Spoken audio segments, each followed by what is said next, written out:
All right, welcome back to Atomic Diecast. It's time for another review, and today we're going to do the Hot Wheels Altered State. This is a car that came out in 2002 as a mainline, and it was in purple. I think it had gold accents. I'll have to go look at it, but it had 5 SP wheels on it, and being a fan of drag racing, I bought one. In fact, I bought 2. I left one in the blister, and I opened the other one, put it in my display case, and since then I bought a few more that I've been meaning to customize. I just hadn't got around to it yet. But it was one that really grabbed my attention. It had the big blown motor and fat tires in the back. And we'll get into more about the Castle itself in a minute. But Hot Wheels did a few renditions of this. They did a Real Riders, which was a recreation of an actual altered fuel car from the 60s called Pure Hell. That came out in 2005. I don't have that one. Perhaps down the road I'll get it. And then in 2007 they did 3 editions with different colors. One was red, one was blue. I can't remember the third, but they were part of the Street Shows series. I didn't like those. They had these big, really big rims on them and low profile tires. It looked like something you would see, I don't know, on a lowrider. It just did not fit a drag car, particularly one like this. In 2008, they did it as a mystery car. That was red and white with flames, and that was pretty neat. Don't have one of those either. And then in 2009, they did the 2 which I think are the best. The first of which you see here, which was Pure Heaven. That was actually a real altered car from the 60s. So back in the day, there were 2 fuel alters that duked it out on drag strips in the West Coast. One was Pure Hell, one was Pure Heaven. Pure Hell was red. Pure Heaven, which is again this car, was in white. They also did one of a pretty famous fuel altered driven by Mike Zarnak. And that also came out in 2009 as part of the Drag Strip Demons series. So this car and the Zarnak car were Drag Strip Demons. I've got both. And maybe I'll do one of Mike Zarnak's car in the future. But it looks just like this, except it's red. And then the last time Hot Wheels did Altered State was in 2012. And it was part of their Easter egg exclusive series. I can't even say that. And it was okay. It was colorful, and it didn't do a good job, I think, of depicting what an altered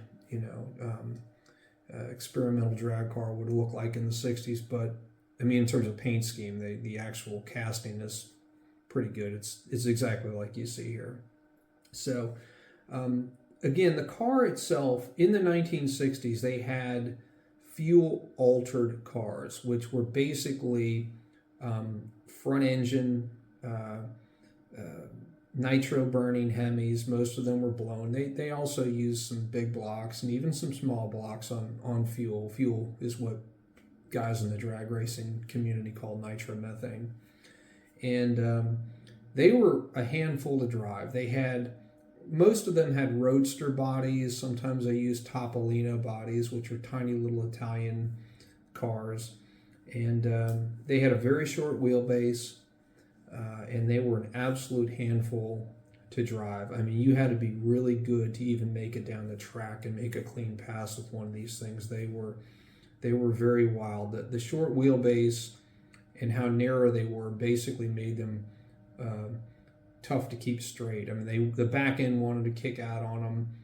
The front end wanted to come off the ground. They were very dangerous to drive, to be honest with you. There were a lot of wrecks with these cars, and eventually they did away with that class and whatnot. And pretty much nitromethane now is used in either top fuel dragsters or funny cars. But this class you don't see much, at least not in NHRA competition. There are nostalgia classes that do run tribute cars for this type of drag vehicle, and they usually pull a pretty good crowd at the event because, like I said, they're all over the place. They blow flames out the headers just like a dragster or funny car would, and they're loud, and they go pretty fast. Most of these cars are capable Well, in the day they ran 7 second quarter miles. I think now they're down into the 6s, maybe even 5s. I don't know, but you know, you had to really have guts to drive one. I think Hot Wheels did a really good job with this casting. You'll see it has a big blown Hemi motor attached to the chassis. It's got the Zoomy pipes, a very small radiator up front and a fuel cell. They got a parachute on the back, a roll cage, which the driver is basically shoehorned into. This casting being a drag strip Demon car, it's metal throughout, except for the interior. So the base is AMAC, and the base basically includes not just the floor plate, it includes the front suspension and the motor, and the body is AMAC as well. And then again, inside there's black plastic for the seat and the roll bar. You'll see there's a parachute on the back. The delivery in terms of the tampoing is very good. The paint is well applied. Drag strip Demons, I can't remember what they cost. I want to say back in the 2000s they might have been $4, $3 or $4. So they were 3 or 4 times what you pay for a mainline, but well worth it. Again, metal on metal. They came with real riders. This one has, up front, it has DSD 12 SPs, which stands for Drag Strip Demon 12-spoke wheel. And the back has my all-time favorite tire wheel combination from Hot Wheels. It's the RR Drag S, which stands for Real Rider Drag Slick. And I think it looks perfect on this car. It, in fact, mimics what you would have seen. Those retro 5 slots, that's what they were called in the day, magnesium wheels, or the 5-slotted mags.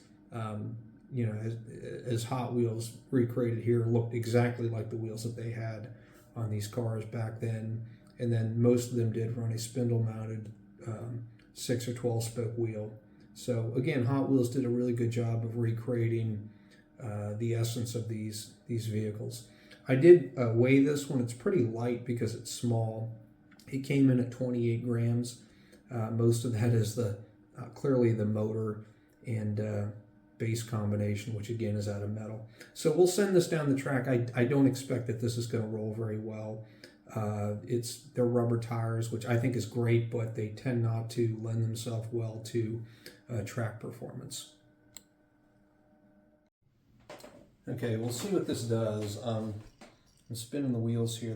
The rear tires spin freely. The front 12 spokes are very, very tight, so I don't think this is going to go too far. But I could be wrong. Let's see. We'll do number 1. Okay, it doesn't make it to 2, so this is pretty poor. We'll try it a couple more times, but I don't think it's going to get any better. Yeah, it stops at the same spot. Pulls to the left, too. And the last one, yeah, I mean, it's consistent. It goes to just short of 2 every time. So not a good roller, but again, being a real rider, didn't expect it to go very far. Great casting, though. So thanks for watching, and be sure to like, share, and subscribe.